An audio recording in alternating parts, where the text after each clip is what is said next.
প্রথমে বাবার সমাধিতে পুষ্পস্তবক অর্পণ করে বিনম্র শ্রদ্ধা নিবেদন করেন তার পরম আদরের জ্যেষ্ঠ কন্যা প্রধানমন্ত্রী শেখ হাসিনা। শ্রদ্ধা নিবেদনের পর প্রধানমন্ত্রী সেখানে কিছু সময় নীরবে দাঁড়িয়ে থাকেন।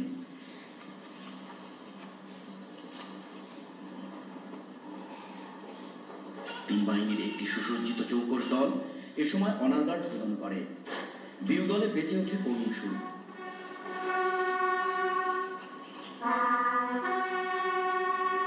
বঙ্গবন্ধুর পরিবারের সদস্য, জাতীয় সংসদের স্পিকার, মন্ত্রী পরিষদের সদস্য, তিন বাহিনীর প্রধানগণ, আওয়ামী লীগের সিনিয়র নেতৃবৃন্দ সহ ঊর্ধ্বতন সামরিক ও বেসামরিক কর্মকর্তাগণ এ সময় উপস্থিত ছিলেন।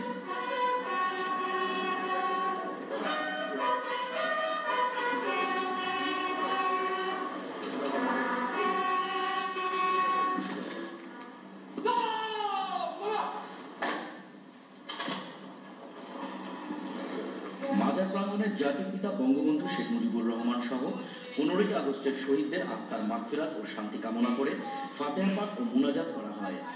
মুনাজাতে দেশ ও জাতির উন্নতি ও সমৃদ্ধি কামনা করা হয়।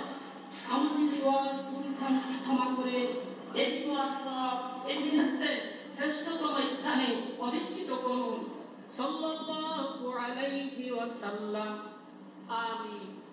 প্রধানমন্ত্রীর শ্রদ্ধা নিবেদনের পর জাতীয় সংসদের স্পিকার ডক্টর শিরীন শারমিন চৌধুরী, আওয়ামী লীগের কেন্দ্রীয় কমিটি সহ বিভিন্ন রাজনৈতিক, সামাজিক ও সাংস্কৃতিক সংগঠন ও প্রতিষ্ঠানের পক্ষ থেকে পুষ্পস্তবক অর্পণের মাধ্যমে জাতির পিতা বঙ্গবন্ধু শেখ মুজিবুর রহমানের প্রতি শ্রদ্ধা জানানো হয়।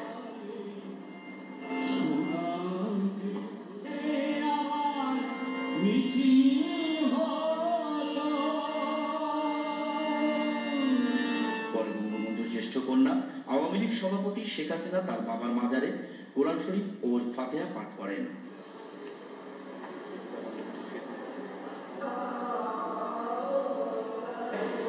এখানে শুয়ে আছেন সর্বকালের সর্বশ্রেষ্ঠ বাঙালি, জাতির পিতা বঙ্গবন্ধু শেখ মুজিবুর রহমান। এই বাংলার কথা বলতে গিয়ে বিশ্বটাকে কাঁপিয়ে দিল কোন সে কণ্ঠস্বর, মুজিবর সে মুজিবর।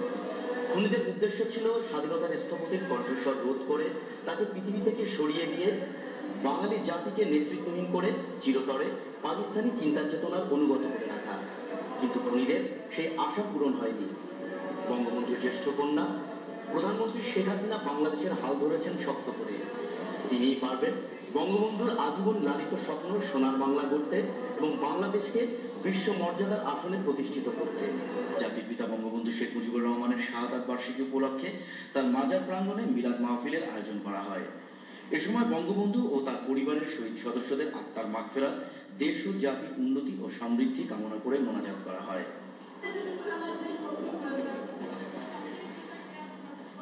Sakhawat moon, Bangladesh television, Tungipara. মনে কবরস্থানে চিরনির্বাণ।